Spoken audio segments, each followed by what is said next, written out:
But before we begin, I'd like to acknowledge the land on which Queens is located, where I and soon you will study and reside in. So, as I've said before, Queens University is situated on the traditional Anishinaabe and Haudenosaunee territory. As student and staff, we are grateful to live in as uninvited guests upon these lands. To acknowledge this traditional territory is to be cognizant of its longer history of colonialism.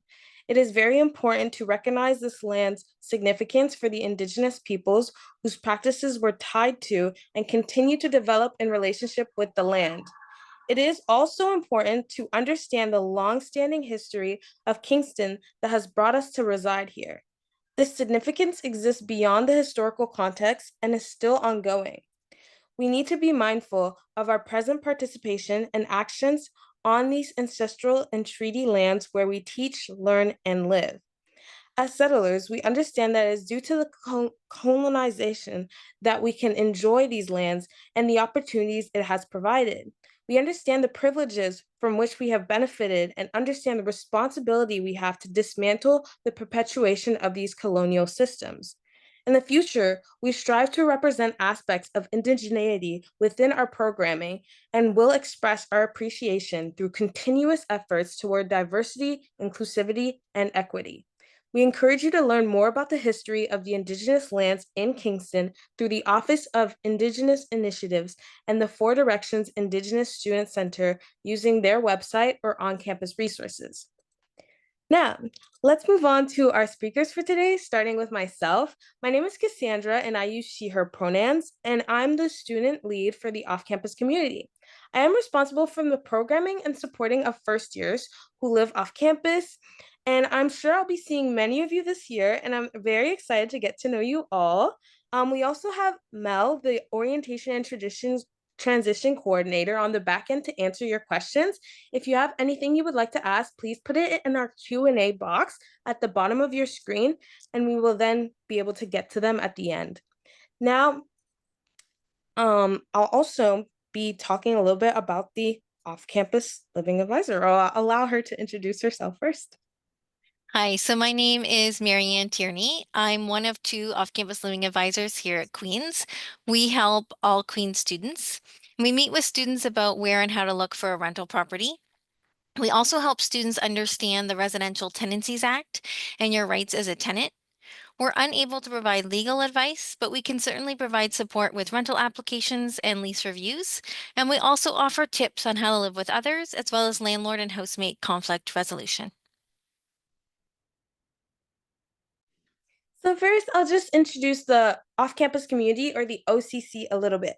So we support first-year students living off campus, which is you, with a team of upper year students called off-campus leaders. So they're students in second year, third year, fourth year. And what we offer is summer programming with summer socials during the summer. And we also offer an orientation event geared towards you off-campus students as first years, and also in-person events during the fall and the winter, where we have weekly lounge hours with OCLs. We also have monthly events, cooking workshops, and etc. So there's much to see in the off-campus community.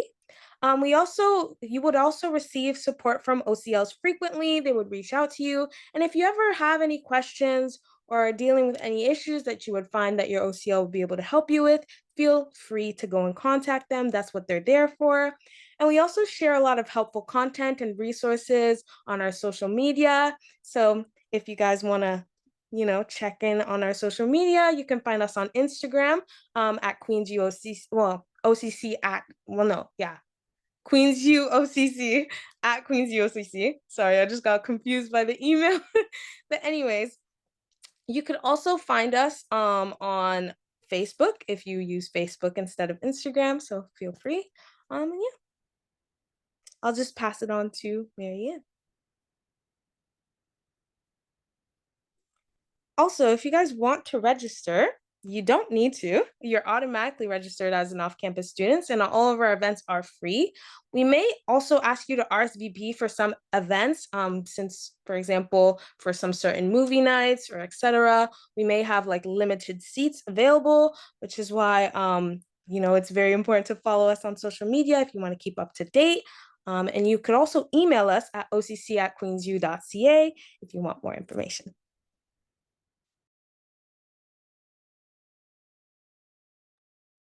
Now for our upcoming events, we'll be having 3 events during the summer, soon during the summer, which is our Welcome to the OCC special social, which is July 8th from 8 to 9 p.m., where we'll just be introducing yourself. You'll be able to get to know your peers who are also in the off-campus community and just really just build that sense of community before coming on campus or meeting each other on campus.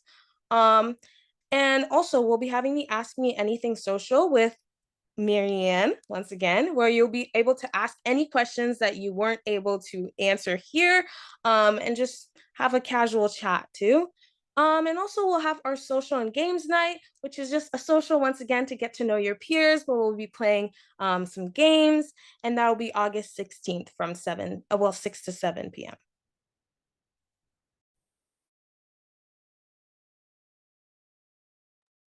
Now I'll just pass it off to Marianne.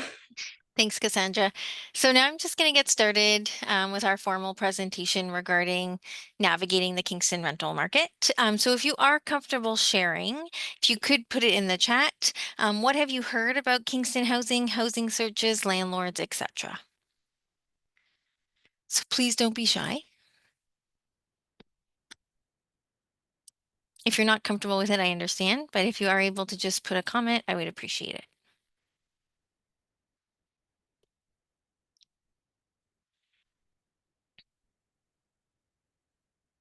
Okay, one of the comments was Facebook was the main way people find roommates. So that could be one option. Housing goes very quickly. Uh, depends on the time of year. So I would say true and false. We can talk about that a little bit later. Okay, I will leave the chat for now. Thank you for sharing. So I just want to take some time because to my understanding, you're all first years. This is likely your very first time renting in Ontario. So as you navigate the Kingston rental market, these are common terms you do need to be aware of. So a lease agreement is a contract between you and the landlord. It is a commitment, and leases are typically a 1-year lease term. The lease sets out the rules of the tenancy. And it's important to note that with a fixed term lease, if you're planning to move out at the end date of the fixed term, so that end date stated on your lease, you need to give a minimum 60 days notice prior to the end date of the lease that you actually want to leave on that date. If you want to stay, no notice is required, as all fixed term leases actually go month to month, and you're not required to sign a new lease. When you are ready to move out, you are required to provide the minimum 60 days notice. Okay, no other time during your tenancy can you just provide 60 days notice. That's unfortunately not how it works. So an application, so to rent an apartment, room, or house in Ontario, landlords will generally ask for some combination of a rental application, a credit check, verification that you are a student, as well as references. So an application is essentially a summary form of a renter's information and provides relevant information about the possible tenant to the landlord. When you are interested in a property, you do need to complete typically an application. This is common for most landlords and property management companies. Each process, though, may be a little bit different for each one. So a deposit. So when your application has been accepted, you viewed the property in person or virtually and have received a lease, you will then be asked to pay a deposit. This deposit is the last month's rent and will be applied to last month's rent only. It is important to note that a security deposit or damage deposit is actually illegal in Ontario. If a tenant damages something and the landlord wants them to replace or fix it, there's a different process for that. And if if the tenant doesn't pay, the landlord needs to file with the landlord and tenant board to get that money back. It is illegal for landlords to ask for a security or a damage deposit in advance. So please keep that in mind as you're navigating this process. A guarantor or a co-signer is a person who agrees to take responsibility for your rent if you're unable to pay it. Some landlords will ask for a guarantor. Tenant rights and responsibilities, I often refer to as RTA, that's the short term. and it's legislation within the province of Ontario that protects tenants and sets out rules for both the landlord and tenants to follow. There are some exceptions, which I will touch on a bit later. Apartment, house, condo are often the types of rentals you will come across. Utilities means heat, electricity, and water. Electricity is often referred to here in Ontario as hydro, so please just be mindful of that. These are monthly charges, and it's important to note that depending on the rental property, they may be included in your monthly rent, but they also may be not and could be extra costs that you do need to budget for. So eviction is a formal procedure that is managed by the Landlord and Tenant Board of Ontario. Every landlord must follow a series of steps to legally evict a tenant. If a landlord verbally asks a tenant to leave or writes them an email or note asking them to leave, this does not begin the formal eviction process. And bylaws, these are city municipal laws, different from provincial and federal laws. An example could be property standards or the noise bylaw. So the rental process, it's really important to know your rights from start to finish. This is what the process looks like outlined on this slide. So you do need to make sure that you have your documentation ready. You're setting up property viewings, and we'll chat about property viewing shortly and how to navigate that process. But once you receive a lease, be sure to review it and that you understand it before signing it. Once your lease is signed and your deposit, which is your last month's rent, is paid, the process is essentially done and you're just waiting to pick up your keys and move into the property. So you do need to decide what type of living situation works best for you and your budget. If you are living with others, please take the time to have an honest conversation with one another. You do need to be able to live together. So it's really important that you're talking about your definition of clean versus theirs, how will chores be handled, etc. Picking the right people to live with is really important. Everyone has a different definition of cleaning, so it's important that this is discussed in advance, just as one example. How are chores being managed? If utilities are not included, how are these getting paid? Who will set up the account and take the lead to notify when payment is due? Chatting about guests and respecting each other's space is also really important. We do have a housemate agreement form on our website that students can use to open the communication on many of these topics. It's also really important to understand joint and several liability. This is when you all sign the lease together. You are all financially responsible. The lease doesn't say that you're each paying for a room. It states you are renting a property. This is also why it's extremely important to pick the right people to live with. So common problems between housemates, cleanliness is a really big one, or one person always being the one doing the cleaning or the chores. So we do recommend chatting about putting together a chore schedule and working together to ensure it is kept up. Excessive noise and parties is sometimes also a concern. We all come to university for different reasons. So again, really important that you're interviewing housemates in advance and finding people that you will be compatible to live with. For utilities, you are unable to set up a group account. So one person needs to set up the account and collect the money each month and ensure that the bill is paid. Chatting about common possible problems in advance and how you will navigate this as a household is also really important. Open and calm communication, in my experience, is key.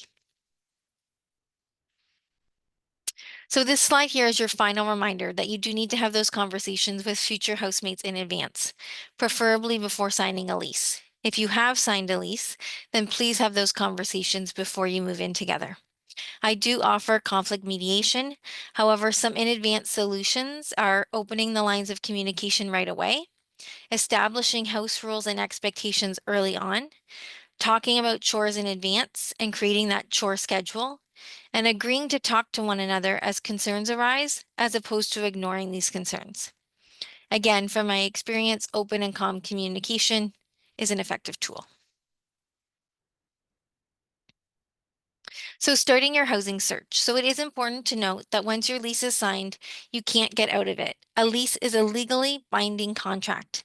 If you move in with people who already have a house and they were looking for another housemate, be sure to meet them all before you make an agreement or before you sign that lease. Kingston is expensive, so please be aware of that. The perfect property unfortunately does not exist, so please give yourself as many options as possible and use all of your resources when searching for a rental. Everyone's needs are different, but a main common need is the proximity to campus and budget. The more amenities you need or want, the more expensive it will likely be. It is also important to note that the closer you are to downtown or campus, also likely more expensive. If you are willing to have a bit of a walk or take Kingston Transit, this may help you expand your search. Be prepared for the possible need of providing a guarantor or a cosigner. Have your documentation ready and note that it is very common to be asked for confirmation of enrollment as a student at Queen's. If you are asked for this, you can get this through your Solus account. It's also important to know your tenant rights and just make sure that you're prepared.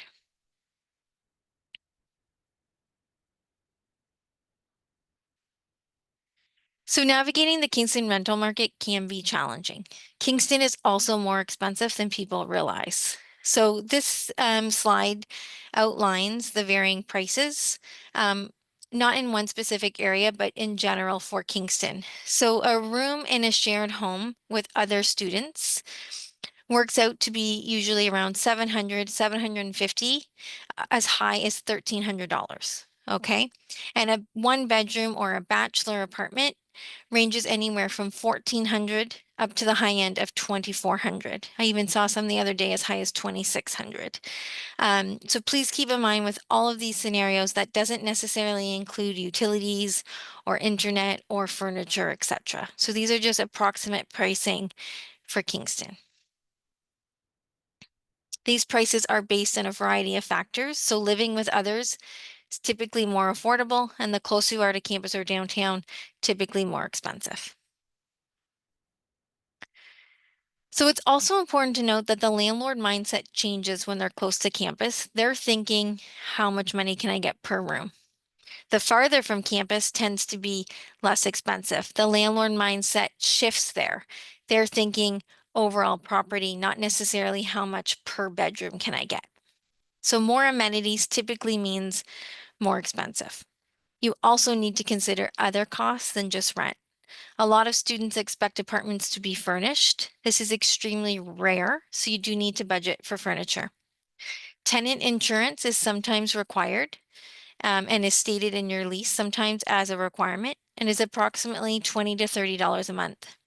If it's not required by the landlord or indicated in your lease, it is still strongly recommended that you do get it. And if you have questions about that, you can always reach out. So to prepare for a showing, you want to ensure that you've researched the landlord, that you know the landlord's application process, and have all of your documentation ready. You want to make sure you're preparing your questions in advance. And if you're not sure what to ask during a tour, reach out to our office for some standard questions that you should ask during a showing. These questions are also available by downloading our housing resource package through our website. Please don't rush. You need to be efficient in your research and do your due diligence. You also need to make sure that you're being professional and polite because you want to be seen as the most suitable tenant. Okay, unfortunately, you won't be the only tenant looking at properties. So what to look for during a showing? So all major cities in North America do have rats and mice. They aren't all over the place, but if properties aren't taken care of, you may see them. So broken windows, water stains on the ceiling are signs that the landlord doesn't necessarily take care of the property. All right, you want to look for mouse traps, mouse rat dirt. If you see signs of this, again, likely some issues with the property. If possible, talk to the current tenants. Why are they leaving? Are there issues with the house? And ask them what the landlord is like. Is the landlord responsive to maintenance requests? Keeping in mind, though, that talking to current tenants is typically only possible when you do an in-person showing, and if those tenants are still currently at the property. If you're not doing an in-person showing or the current tenants aren't there anymore, you can ask the landlord if they can put you in contact with the current tenants or previous tenants, but the landlord is not obligated to do this. There are also privacy concerns and processes that a landlord would have to go through. So in-person showings are always the preferred method, but for students out of province, out of country, or even in the province of Ontario, but you know, more than an hour or two away from Kingston, in person is not always possible. So the next best option is a virtual showing. And it's important to note that a virtual showing is not a video emailed to you or photos emailed to you. A virtual walkthrough can be done through FaceTime or a similar app. And it's just kind of what we have right now. If all of our cameras were on, that would be a real-time face-to-face video call. Okay, so you want to make sure you're using FaceTime or a similar option. You would treat the virtual as an in-person showing. If possible, use a larger screen, tablet, or laptop as opposed to your cell phone. The issue with a virtual viewing is that the landlord controls the viewing. So it's really important that you're taking that control back and you're asking them to open all of the doors that you want to see behind, drawers and kitchens and bathrooms, asking them to point the camera up to the ceiling to check for possible water stains, etc. This is an opportunity for the landlord to sell you on the property. So it's really important that you ask lots of questions and get a good understanding if the property and what you see will work for you. I also suggest to students that if you request, or that you should request, sorry, that the landlord show you the outside of the property as well. This way you can see street view and what that looks like. It also then allows you to take all of that information and compare it to Google Maps as well as the photos shared with you on the original listing to ensure that things match what you're being told. Okay, so that inside and outside view is really important. Double checking outside view with Google Maps. Unfortunately, scams do happen, so please be mindful of that. If what you saw on the outside view during that virtual call doesn't match Google Maps, I'd say chances are a major red flag and I would walk away. Okay. If it does match everything up, just do a little bit more extra research and then you can make that decision if you're going to move forward. So again, unfortunately, housing fraud or scams do happen. So please educate yourself on rental scams as much as possible. And we do have some resources available on our website. International students, students out of province, even students not living in Kingston currently are often the ones typically scammed. So if it is too good to be true, chances are it is a scam, so please be mindful of that. The big takeaway here is that you should never send money without viewing the property, whether that's in person or virtually. Always view the property to confirm that the ad is legit and that the property does in fact exist. Always ask for a viewing. I can't stress it enough. So students often say, I'm not in Kingston, I can't view it. So fair, but we do encourage students to see if a friend they trust could view on their behalf. If that is not possible, you can ask again for that virtual showing. And by virtual, just a reminder, it's a face-to-face real-time video call. Many scammers will try to say that they'll send a video and that's a virtual showing. A video is not a virtual showing. Often students are asked for a deposit in order to view the property. That's a major red flag. Do not send money in hopes of viewing the property. If the landlord gives you an excuse as to why they can't show the property, that's a major red flag, likely a scam. So please, again, do your research, review the tips on housing scams that we have on our website. They ask for money in advance or say no to a viewing, walk away. If you see a post, please research the company or the landlord. Call the company to confirm if the property is available. Does the number on the ad match your Google search for that company online? If the numbers don't match, call the number from the company's website, not from the ad that you found. Some scammers will often use common property management companies that are local to Kingston, but upon further research, information like phone numbers, etc., do not match. So it's really important that you're doing your research and extra due diligence. Okay, so just a true and false question. If you could please go to the chat. In Ontario, landlords can ask for a security or damage deposit. Is this true or false? So if you don't mind sharing, I would appreciate that.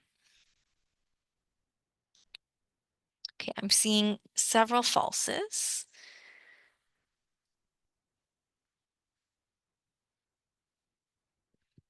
So excellent. Yes, the answer is false. In Ontario, landlords can only ask for a rent deposit, which is 1 month's rent, and will be applied to the last month's rent.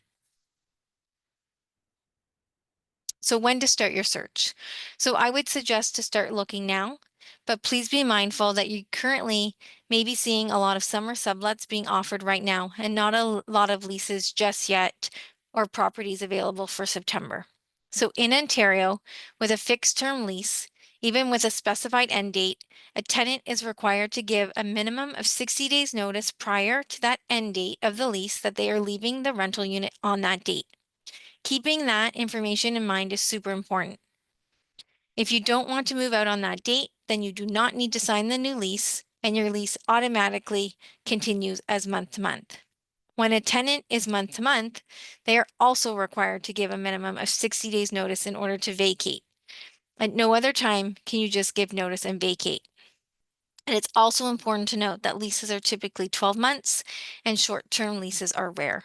So that's where that 60 days comes into play. So for leases currently that are going to technically, well, they don't technically end, but any current leases that have an end date for August 30th or 31st, those tenants, if they're planning to move out on that date, need to give a minimum 60 days notice. So very shortly, they have to give their minimum 60 days. So that's why we're not quite seeing the true rental market just yet for September. I'd give it another week or two, and we should start seeing more properties for September.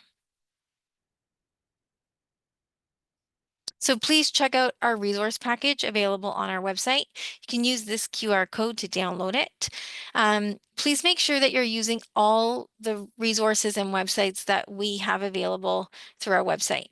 Please note that none of these are recommendations by Queens. We have no formal partnerships with any of the companies or landlords or property management companies, but they are websites and links and resources that we know students are using to be successful in finding properties.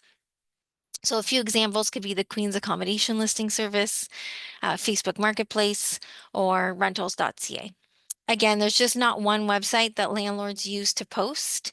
Our resource document will direct you to several options, so please don't limit yourself to just one. And it's really important to regularly schedule time in your daily routine to review the listing links. Setting aside an hour a day to send emails and arrange viewings may seem excessive, but it will make a really big difference in the outcome of your search and success. So it's important to note that landlords and property managers will typically ask interested tenants to submit an application. As mentioned previously, each company or landlord has their own process, and that could be through a website or paper form. Again, questions also are generally very similar, but could vary. In addition to the application, you may be asked to submit proof of enrollment, copy of your student ID, a guarantor, and references. It's important to note that you're not required to submit a deposit when applying to a property. Never send money without seeing the unit. Be sure to familiarize yourself with the Ontario Standard Lease. There is a copy in our housing resource package available on our website. So in Ontario, landlords must use the Ontario Standard Lease. Landlords do have a right to attach additional terms. You always want to make sure you're reading the lease and any additional terms and that you understand it. So our office can do lease reviews and point out if anything stated in the lease is not enforceable or if we notice any red flags. Please note that we're not reviewing the lease to confirm if the landlord is legit or if the property exists. So we're unable to do that. That's where your research comes in, right? You would have done the property viewings, done your research to confirm all of that information. Landlords can only ask for the last month's rent as a deposit. Landlords can ask for a key deposit, which is typically $25 to $75 and only used if the key is lost or not returned. Okay, so if we could go to the chat again, you sign a 1-year lease agreement that expires on April 30th. If you don't sign a new lease, you need to move out on that date. Is that true or false?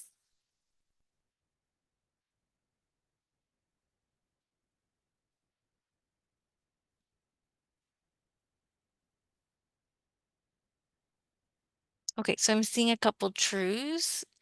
A yes question mark. Okay. So it's actually false. So just a reminder that all fixed term leases go month to month. So if you plan to move out at the end of your lease, you need to provide a minimum of 60 days notice prior to the end date on your lease. If you plan to stay, no notice is required and your lease goes month to month. Okay. It is going to be very common that come October, November, your landlord will likely start pressuring you to sign a new lease. If that happens, please reach out to our office. You don't need to sign a new lease. If all tenants are planning to stay in the property, you can go month to month, and we can help you draft emails to your landlord and help walk you through that process. It is important to note that with joint leases, you are treated as one group.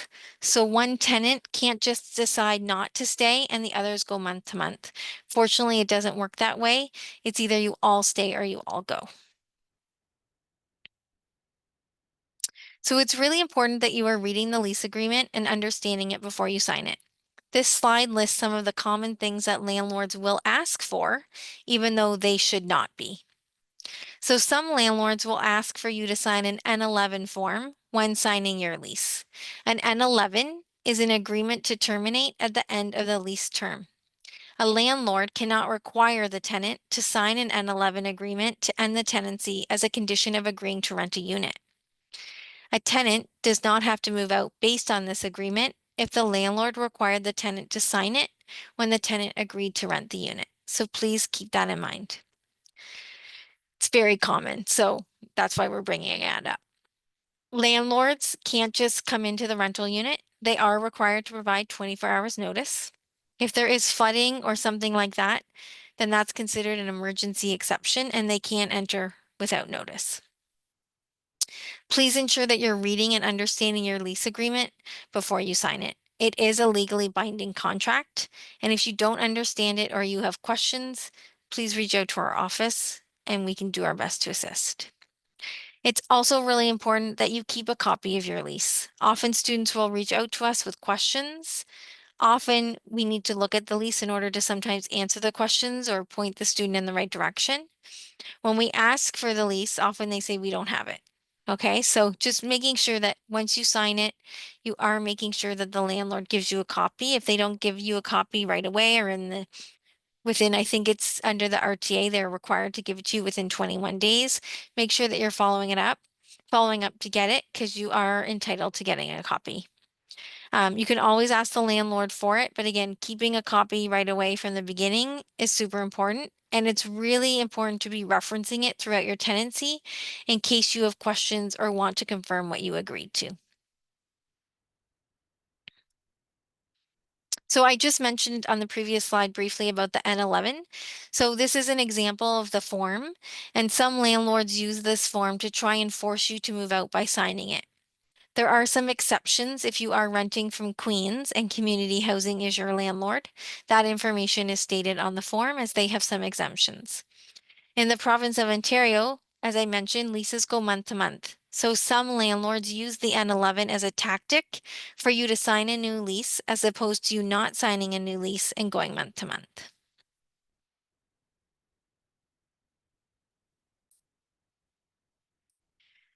So there are some exemptions to the Residential Tenancies Act or RTA. So it's important to understand that you will not have protections under the Residential Tenancies Act if you are renting with a direct family member of the landlord or the owner of the property, living with or sharing a kitchen with a direct member of the family, renting and living with a landlord, so that room and board situation.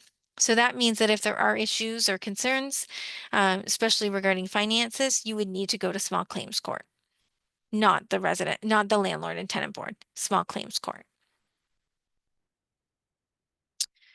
So moving in, it's really important that you protect yourself. So our office does have a move-in inspection form that you can use to help you with the process.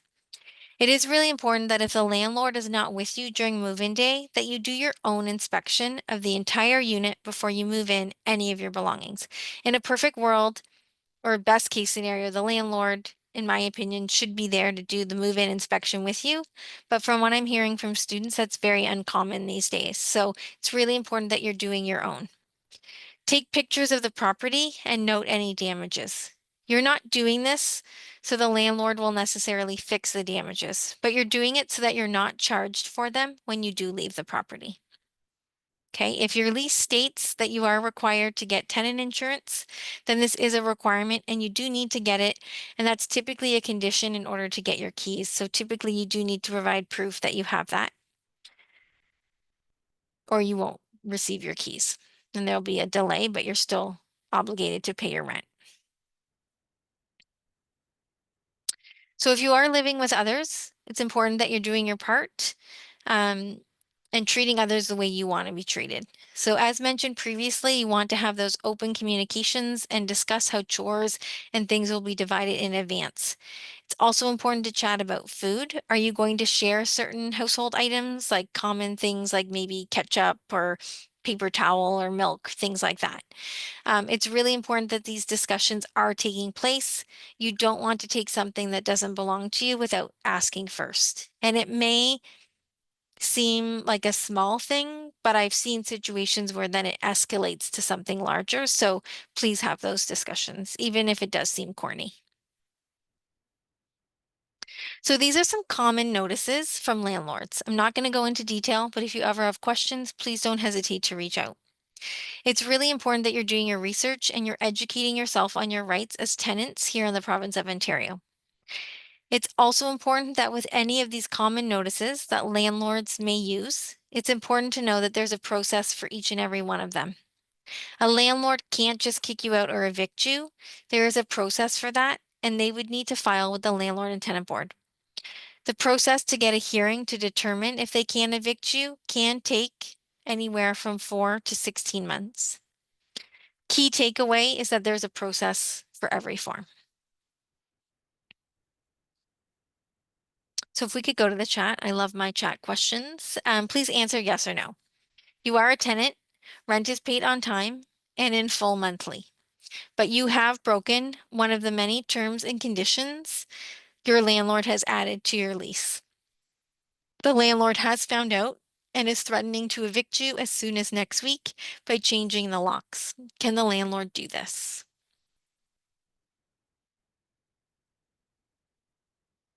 Excellent. Everyone is paying attention. Love it. Excellent. So I'm seeing lots of no's. Perfect. So correct. The correct answer is no, they can't. They need to complete the appropriate form and file with the landlord and tenant board. And again, the process can take anywhere from 4 to 16 months. And if a landlord is trying to evict you and they filed with the landlord and tenant board, you still stay in the property, continue to pay your rent, all those things. And then once you get the hearing, the landlord tenant board will determine if you do need to move out or not. But you don't move out until the landlord and tenant board makes that decision. So I do just want to mention that Kingston does have a property standards bylaw. If you are having issues with your landlord regarding some property maintenance or they won't fix something that is broken, there may be a way to force them to fix it by submitting a form complaint through property standards for review. If you do have issues with a maintenance or property deficiency, the first step is to always notify your landlord or the property management company. Written correspondence is always the preferred method because you want to make sure you're having a paper trail. Notification by phone, though, is acceptable, but make sure you're taking notes of that conversation so you have records of everything that was discussed. Be sure to always keep a copy of all correspondence for your records. If your request is not resolved, once you've, reached out to the landlord 1 or 2 or 3 times and it's still not resolved, you can file a complaint with the City of Kingston. So again, through property standards, through their website, there's a form to complete. If you're ever not sure if that is the right process, depending on the issue, you can always reach out to our office. We can review the situation with you to determine if filing with property standards is the best step, or if perhaps it's best to go the landlord tenant board route. Okay, so we can always help you navigate that process and chat about what the best option is. So I do just want to mention that our office is hosting a virtual housemate social. If you would like to try and join a group that may already have housing and looking for another housemate to join them, or would like to form your own group to then look for a property together, because as I mentioned, typically it is cheaper to live with others, you may want to consider attending our virtual housemate social. And it's taking place next Thursday, July 3rd, 6 p.m. Eastern Standard, and it will be through Zoom. I'm just going to grab the link to the registration form and I'm just going to throw it in the chat. So just one moment.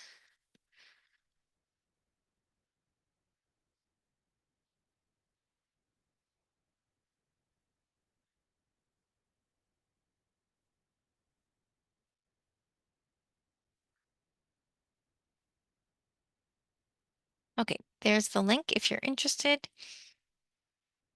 As we get closer to next week or to the event date, we will email the Zoom link to everyone who has registered. But it could be a great opportunity to try to meet some other people. We understand not everyone's living in Kingston right now. It is hard to meet others and it is typically cheaper to live with other people. So this may be a good opportunity to try to meet some others and figure out if you would be compatible to live together.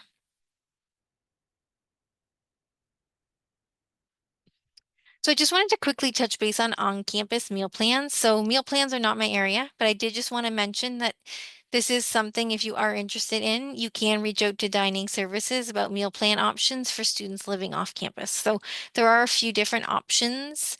I believe kind of like some larger options or smaller options, depending on how often you're on campus. So if you live off campus, an on-campus meal plan is not mandatory, but some students do prefer it or like to have that option. So if you are interested, you can reach out to dining services for that information. Okay, and here's our contact information. So I had mentioned at the beginning that I'm one of two off-campus living advisors. So my colleague Sergio and I are both available to meet with students. Sergio is relatively new, but comes with lots of Residential Tenancies Act experience. So appointments right now will likely be with both of us, but in a few weeks, there will be the opportunity to book with either or. Again, we offer one-on-one appointments on a variety of topics. So whether you have questions about navigating the Kingston rental market, or you want to review that lease together with us, or you have questions about the Residential Tenancies Act, or just general questions, please don't hesitate to book an appointment, or you can always email us at ocla@queensu.ca. Like, never hesitate to reach out. We'll always do our best to point you in the right direction. You can also follow us on Facebook and Instagram. And then I also just wanted, before we go to Q&A, I just wanted to make note, something to keep in mind is that properties are typically posted 60 to 90 days before they will be available. Okay, so again, I think I mentioned it early on in the presentation, but we're not quite at that 60 days before September yet. So please don't get too stressed just yet if you're not seeing a lot of properties. It's also important to note that once a lease is signed, it is legally binding and can't be broken. So if you are on the residence wait list by chance and then find out that that you are being offered a spot in residence after signing a lease, you are 100% still responsible for the lease that you signed and all monthly rental costs if you do end up deciding to take that residence offer. So please just be mindful of that as you navigate the process if you are currently on the wait list.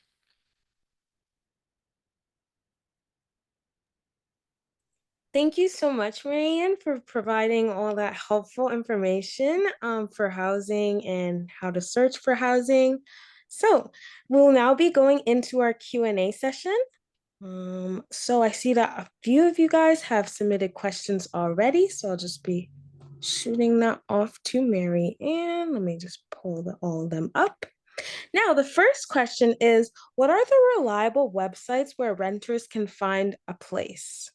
That's a great question. Unfortunately, we have to be careful with the word reliable. So because we use the World Wide Web, nothing is I'm being honest, nothing is reliable. Okay. So while our office does have a list of websites that we know students are using, we don't have any formal partnerships with any of those companies or landlords. So please also be mindful of that. Your best bet to find out if something is, reliable is to do that viewing, right? So I mentioned in person is always the best. You need to confirm that the property actually exists and will work for you.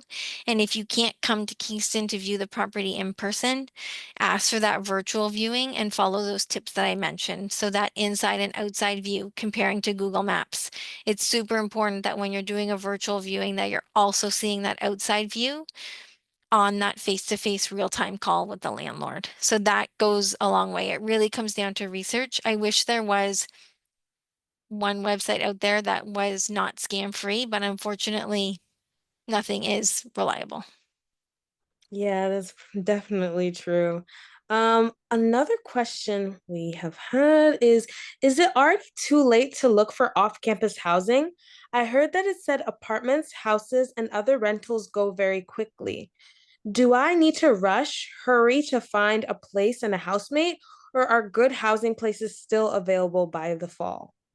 Yeah, great question. So I mentioned in the presentation that properties are posted, a landlord can't legally post a property until they've received the minimum 60 days notice that a tenant is leaving the property. So again, right now, I don't know what the date is, but I think we're June 25th or 24th. So we're not even at that 60 days prior to September 1st yet. So there's still lots of opportunity. Please don't get stressed. You do need to make sure that you're doing your research and due diligence. My biggest tip to students is don't rush the process. Start spending 30 minutes to an hour a day, right? Making your wants and needs list, doing your research, setting up the viewings. You need to be efficient in your process. But unless you're feeling 100% confident in the property that you find, don't sign a lease because chances are it's not a good idea. Yeah, that definitely makes sense. Um, we have another student that asked if we are still on the waiting list for res, when should we more seriously start to explore off-campus housing? That's a great question. Unfortunately, I'm not resident, so I can't speak to the wait list per se. But I'd say my first tip is maybe find out from residents what number you are on the wait list. Okay, so I don't know how many students are on the wait list, but first of all, I would find out where your position on the wait list is, and then I'd go from there. And I think what I would do is I would really start looking at my options and start exploring. I mean, again, I can't speak. You might need to follow up with residents to find out if they can give you more of a concrete answer based on your position on the wait list. But I would certainly not wait too late. So I think too late really is waiting to like the latest really is like August 28th. I wouldn't wait past that point. So I would say try your best to have something secured by early August at the latest. I've known students who've waited longer than that. But again, keeping in mind that as soon as you do sign that lease, it is legally binding. And if you are then offered something in residence, you cannot break that lease. We have another question from a student who said, what are some ways we can meet future roommates if we don't know people from high school? Is it difficult to find a place if you're not in a group of people already? So great question. So there are some resources on our website. So in our housing resource package on that document resources where to look for housing, there are some social media chats where you can start trying to connect with other students. But also I mentioned in the presentation at the end, we are hosting the virtual housemate social on Thursday, July 3rd at 6 p.m. Eastern Standard Time. So I would strongly recommend that you come out, be prepared to kind of engage and meet others. I think it would be a great opportunity to at least exchange some contact and start getting to know a few others. And then from there, you can take the conversation even further, set up virtual viewings, or sorry, not virtual viewings, but virtual conversations with one another to figure out if you would be compatible to live together. So I think it would be a great opportunity to try to meet possible people to find a property together. I also have another student who asked a similar question, but it's a little bit different. So just in case, I'll still ask. Okay. They said I wasn't able to join a Facebook group to find a sublet to room with. Are there any groups on Instagram or other programs that you know of that offer the same sort of content? Yes, pretty much any of you need to be very careful with like any website, but especially like the social media groups and the Facebook groups, because there are a lot of scams out there. But yes, so if you go to the resource document on our website, there those are also common links that students will post to if you're looking for a sublet or something like that. Now we have another question from another student. Is the housemates social all first years, or will upper years searching for additional housemates be involved also? Yep, so it definitely is geared toward first years, but we have had a few upper years reach out, and we've had some graduate students also inquire and interested in attending. So I would say predominantly it's going to probably be a 50-50 of first years and then probably graduate students specifically versus the third, fourth year scenario. I have another question here that says, are there other considerations for sublets, or is the rental agreement always directly with the landlord? Well, okay, so something, this person may want to book an appointment to further chat about that. So typically, I guess I need a bit more context in order to answer that question. So a sublet, um, a true sublet is the scenario where it's a one-bedroom apartment and the tenant is maybe going on exchange and you want to take their apartment short term. That tenant is coming back. In that situation, you're still paying rent to the tenant. The tenant is paying the landlord. Okay? The landlord will be involved in the process. The landlord does need to approve you as a tenant and everything like that. And there will be some formal like sublease agreement between you, the tenant, and the landlord. Lots of students will refer to sublets or refer to occupancies as sublets, but they're not true sublets. So an occupancy, which is very common with students, is where you are renting a bedroom in a shared property with other students. So that one tenant is going on exchange, but they're in a shared property. They're on a joint lease. Technically, under the RTA, you can't do a sublet for that. It's an occupancy agreement, and that's between you and the tenant.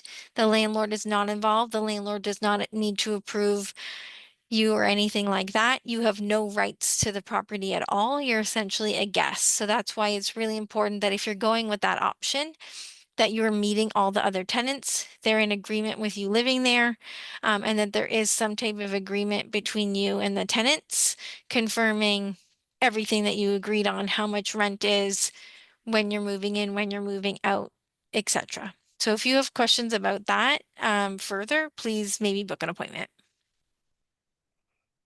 Now, there's one last question here. The student is asking, there seems to be student residences off campus, such as Unity Place or Mural.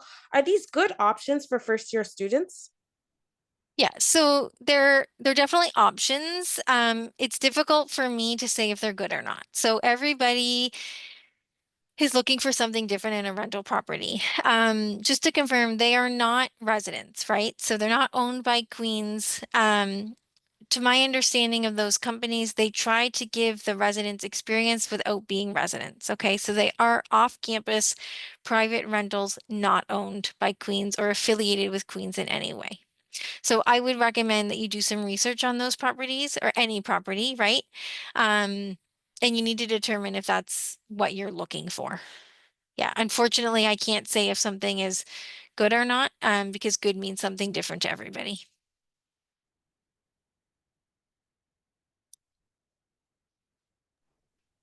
Well, we don't seem to have any other questions left. So thank you everyone for your questions. We also encourage you to look at our social media or our website for more info. You can also email Marianne at ocla@queensu.ca with any other questions you may have. We are also having in the OCC or Ask Me Anything social, where you would also be able to ask Marianne some additional questions that you didn't get to. And yeah, as a quick reminder, we do also have many events coming in the next weeks. You can check out our next events in the first year foundation event calendar to see our full schedule. And I really recommend to not miss Marianne's housemate social on July 3rd, plus our welcome to the OCC social on July 8th. Now, a recording of this webinar will be made available within the next the next week on the SEO webpage under webinars. Thanks again to Marianne for her time this evening, as she gave us a lot of good information. And thanks everyone at home for attending. We really hope that you have a great rest of your evening, and we really hope to see you at all of our other events. Thanks for having me. No problem. It was a pleasure.